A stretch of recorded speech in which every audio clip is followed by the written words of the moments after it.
He's like 50 years old. I mean, it's amazing. His understanding of where the punches are coming. Look at that counter. His understanding of, is that the dude he boxed? He's talking about the video. Oh, let's hear him say it. What he said.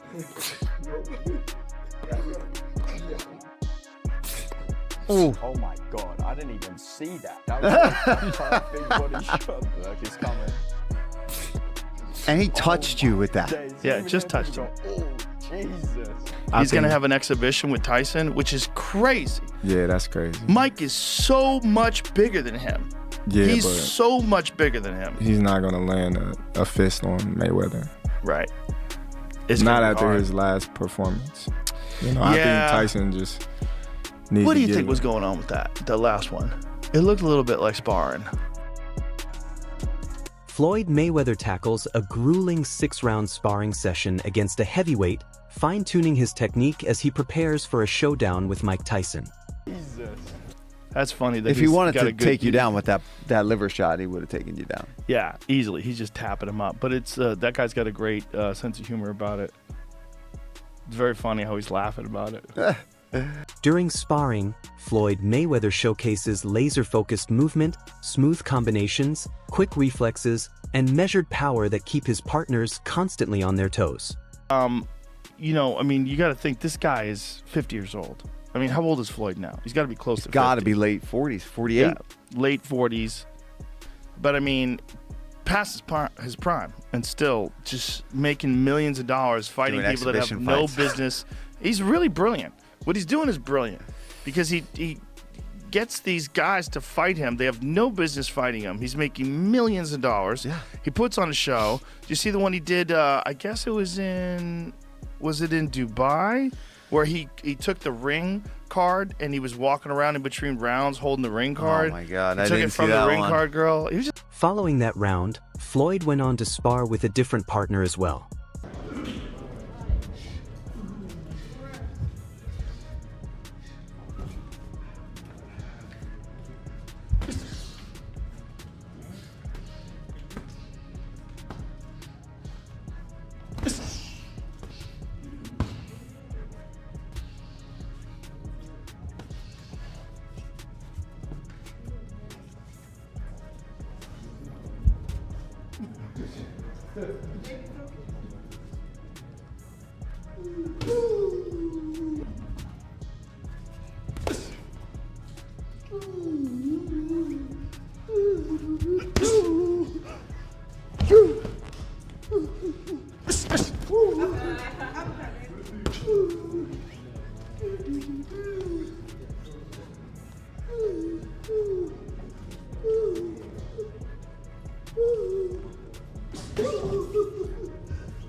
At 49, Floyd's quickness, timing, and ring IQ are still incredibly sharp, a clear signal to Tyson that he hasn't lost a step.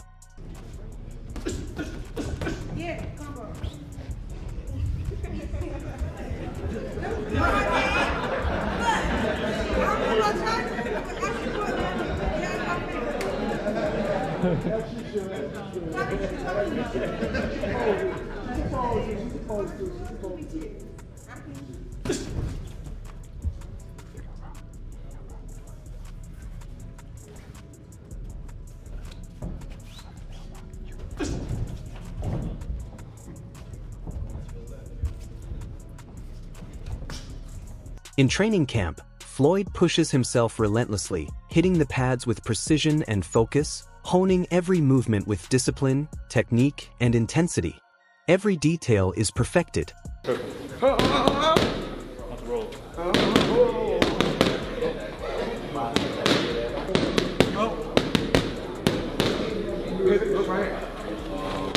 hand hook. Hook right hand.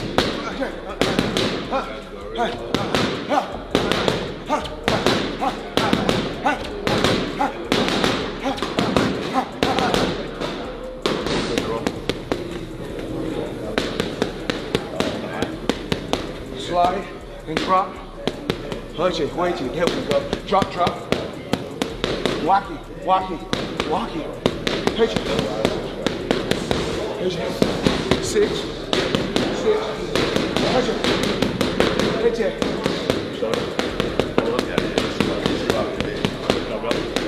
Punch it. Watch it. I step back. Joe Rogan points out Floyd's smaller size compared to Mike, but Trent counters, saying Mike's bout with Jake Paul shows he struggles to connect with significant punches on Floyd. Last one. It looked a little bit like sparring. Yeah, I don't know. I think it was scripted.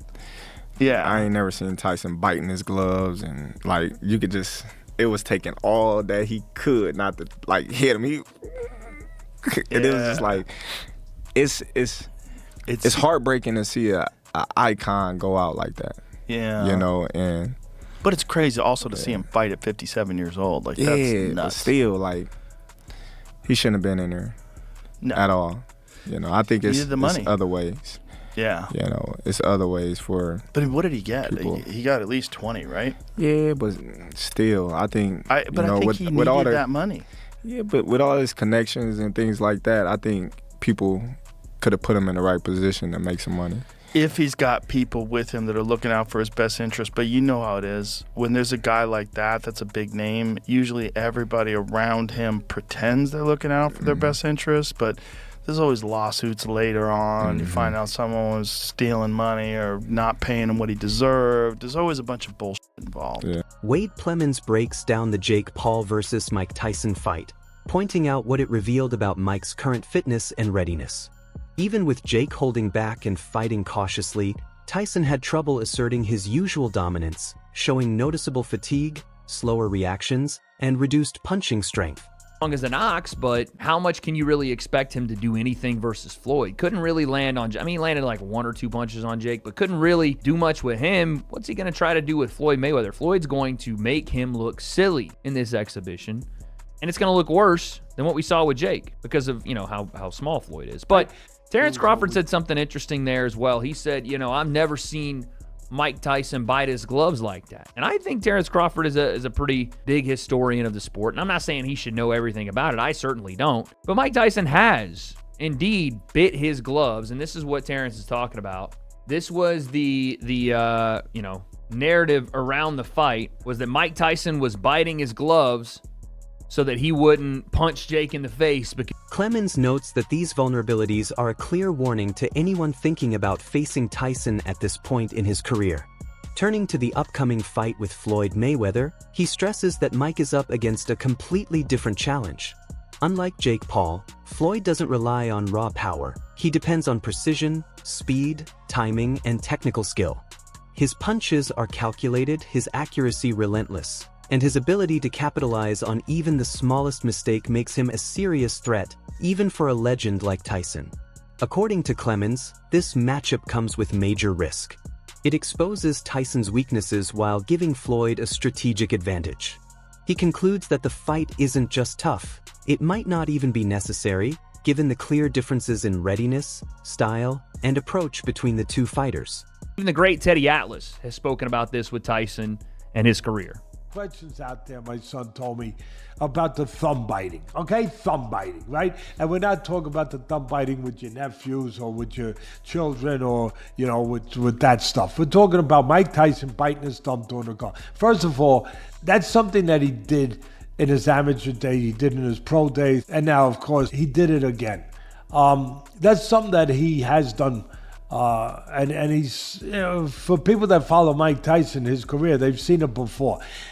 People are saying, and Tyson's smart, he's witty. He knows what to say. He knows the image. He knows the importance of having that image, how important. That's why he got all the money. It wasn't about what he had left at 58. It was what maybe he might have, and the image. Jeff Mayweather explains why Floyd's fights continue to draw massive attention and why some matchups spark so much debate. He believes part of Floyd's lasting appeal comes from his reputation as boxing's villain. Many fans felt that some of his wins, especially against high-profile opponents, left lingering questions, giving the sense that the wrong fighter had come out on top. Floyd's personality played a big role in this. He never hesitated to provoke audiences, make bold statements, or fuel controversy, keeping tension alive throughout his career. According to Jeff, this deliberate edge kept fans engaged, eager to watch each fight and follow the story as it unfolded. He points to the bout with Manny Pacquiao as a prime example of this dynamic in action. Do you like the fight as a matchup? I mean, it's not like Floyd's jumping in with someone who's been necessarily so active. I know Manny had a fight last year, but other than that, he was off for a while. So, yeah, what do you think of the matchup itself? I don't think that the matchup is really off because, I mean, he fought Barrios, and I don't know if he had any more fights in between that or whatever. But the thing is that you got two guys that are, old for boxing, but it's good for them to be fighting one another. So, and I mean, and plus they are two of the greatest fighters in boxing history. So, that part is easy to sell. That part is easy to sell. But the one thing is that it took a long time for that fight to happen. Many fans felt Floyd's fights didn't always deliver the level of challenge they wanted, which is why conversations about rematches or exhibition bouts keep coming up. Jeff points out that Floyd's role as the villain, who consistently defeats opponents, fuels both excitement and revenue. Beyond analyzing fights, Jeff is now focusing on his own ventures, including his YouTube channel, Jeff Mayweather Official, and his apparel brand, Playhouse Athletic, which reflects the Mayweather family legacy. Through these projects, he stays connected with fans while celebrating and expanding the family name. Boxing think that the wrong guy won. So that's why it's easy, because Floyd always was the bad guy. Once again, he's gonna be the bad guy. And I think that if there's any way to try to remove his O, it may happen. Do you believe this is a comeback for more than one fight? Do you believe we'll see him for 3, 4, however many fights? I don't know. I just think that the fight with him and Pacquiao is one of those fights, like I said, that the wrong guy won, and I think that's why this fight is still. Ariel Helwani recently shared his insights on the current boxing scene, pointing out just how unpredictable high-profile matchups have become. He observed that fans, and even some commentators like Carl Frock, often take news about potential fights as confirmed plans. In reality, Helwani explains, arranging major bouts is far more complicated, involving multiple layers of negotiation, strategy, and timing that aren't visible to the public. View that as an endorsement. Like, look, man, I'm just working. It's a big opportunity to be on Netflix. I didn't put the fight together. I'm not paying these guys. So, let's chill out. But all right, I'm not going to poo-poo this. I just don't know what CSI is. And the way it was presented made me think that there was like a secondary press release to come, that they'll be involved in like some sort of like virtual boxing thing. Like, it just didn't seem real. You know why it didn't seem real? I'll tell you why. There's no date attached to it. There's no venue attached to it. Forget rules, exhibition, not exhibition, weight. I mean, here's a guy who fought a heavyweight fighting forget all that. These things can get figured out, the fine details. The fact that it was announced, why announce something with no date or location? From contract terms and promotional deals to fighter schedules and logistical hurdles, many elements can delay or even cancel a potential matchup. Helwani stresses that his job isn't to speculate recklessly, but to provide thoughtful analysis and accurate reporting so fans get a clear picture of the sport. He points out that the hype around big names and flashy promotions can be misleading. Just because a fight is teased or widely discussed doesn't mean it will actually happen. Until contracts are signed and every detail is finalized, even the most anticipated bouts remain uncertain, and fans should keep their expectations in check. Trying to get some investors or something like that. But maybe also testing the waters. If the response was overwhelmingly positive, maybe you go, okay, we move forward. If the response is muted or negative, maybe you go, okay, we're not going to actually do this. You lob it out there as a way to poll the public, and then make an adjustment. So you don't think it happens? I do not think it happens. I just don't think there will be enough interest. I know they have huge name value. There's zero after the last performance by Mike Tyson against Jake Paul. I don't think there's going to be interest in seeing Mike Tyson do that again. I think if this match was made on the heels of Mike Tyson versus Roy Jones Jr., I think this would be blockbuster. I think people would be falling over themselves to consume this. After the Jake Paul version of Mike Tyson, I don't think anybody's going to. Simon Jordan weighed in on the recent buzz around Floyd Mayweather, expressing doubt about the real sporting value of his upcoming bouts. While Mayweather's undefeated record and professional status might look impressive on paper, Jordan argues it doesn't necessarily excite serious boxing fans. He points out that even Manny Pacquiao's recent comeback against Mario Barrios highlighted the limitations of athletes past their prime, showing what remains of their skill and endurance. Jordan questions the rationale behind Mayweather facing Mike Tyson, suggesting these types of exhibitions are more about spectacle than competition.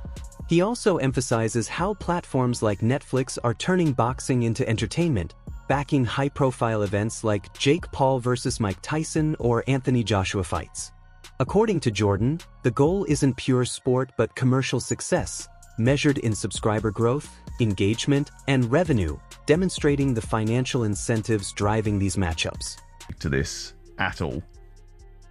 No. Not really. I don't think so. I mean, Manny Pacquiao's had a fight recently, hasn't he, against Mario Barrios, who's just lost his title to Ryan Garcia, deservedly so. And that was a draw in which most people saw Pacquiao at the end of his career, saw what was left of him, and were not too happy that he came back again. Floyd Mayweather has had a variety of different bouts. I mean, I hear that he's going to fight Mike Tyson. I don't understand what that thinking is. Or an exhibition. We've seen him fight and hold up Conor McGregor in an exhibition fight. It's Netflix building entertainment models around sport. Sport is entertainment. It crosses over. Netflix have got a proven model of success that ultimately they invest some money into these sort of things, whether it's Jake Paul versus Mike Tyson or Jake Paul versus Anthony Joshua. They'll look at their lifetime value of their average subscriber, not every subscriber, but their average. Jordan observes that boxing today ranges from top-tier competition to media-driven spectacles, where personality, promotion, and audience engagement can matter more than pure athletic performance. He notes that platforms like Netflix are speeding up this shift, creating new opportunities for fighters and content creators while reaching audiences worldwide. Even if some purists see certain matchups as unnecessary or ill-timed in a fighter's career, Jordan acknowledges that this model works, broadening boxing's appeal and boosting its financial landscape. Multiply it by the amount of subscribers they think they're going to get as new ones, and they make a commercial decision. Well, that's interesting, isn't it? Because everything that they've done so far is massive, and this obviously will be a talking point. I mean, Anthony Joshua's knockout victory over Jake Paul in December wasn't something that the boxing fraternity wanted, but it appears to be that they understand what people want, what the rest of the community wants, and actually, I don't know if that's the algorithm or just good research or just good instincts, well, they do great numbers. They have a 300 million subscriber base around the world, bigger than that now. I think the growth on the Mike Tyson, Jake Paul fights, I think they got 2 million subscribers out of it, new subscribers. Now, irrespective of whether some of those subscribers churn or don't stay for a long period of time, the average Netflix subscriber is worth $900. Some will be worth $1,500, some will be worth $29.99. So the average Netflix subscriber. Max Kellerman reflects on Floyd Mayweather's career, highlighting just how dominant and calculated he was both inside and outside the ring. He points out that Floyd mastered timing, not just knowing when to fight, but also when to avoid certain opponents. Instead of consistently facing fighters in their prime, Floyd often waited for situations that gave him the greatest edge, landing high-profile matches and achieving massive financial success. Kellerman notes that while Floyd reshaped boxing in a way that favored the sport's elite, it also left some fans frustrated, longing for the most competitive and thrilling matchups. They beat Pacquiao, and nobody has changed the game like Floyd Mayweather. Yeah, in a bad way. In a bad way. In a bad way. Yeah, you got it. But In a bad way. He was so great and so dominant. Yeah, but he mastered the art of knowing when to fight somebody and when not to fight somebody. I mean, he's the best in that game. He's the best in, making money and making all the, the huge fights happen. But why? Because he was timing every single one of them. He never fought nobody really in their prime. He always after junior lightweight. Junior lightweight, he did. 100%. He didn't fight Paul Williams, so we all wanted to see. So he changed the game in the worst way possible. You're right. Everybody's trying to protect their own. I had to break that, right, with Tank. I made sure we made you that broke fight. the protecting the own. We did. Yes. Kellerman emphasizes that Floyd's approach was groundbreaking. Rather than letting fans or networks dictate the narrative, he turned their expectations to his advantage. While this strategy was brilliant for Floyd, it sometimes left fans feeling disappointed, as the fights weren't always as competitive as hoped. Kellerman points out that Floyd's ability to navigate both the business and athletic sides of boxing is unmatched, cementing his case as one of the sport's greatest fighters. Yet, he also notes that Floyd's dominance relied as much on strategy and timing as on his in-ring talent. Very much. You got a bag for that. I had a little, incentive. But I mean, Floyd has even told me before the Pacquiao fight. He said, "Look, TBE, the best ever. You want to talk about inside the ring? Someone else could have that." Now, Floyd, I'm sure thinks it's him, and he has a hell of a case. Floyd is he has an argument for best fighter ever. Right. I just don't have him number one. But what he said was, I'm talking about the whole game. He's right. Floyd played the boxing game better than anyone ever played. And that's just for today's video. Stay tuned until next.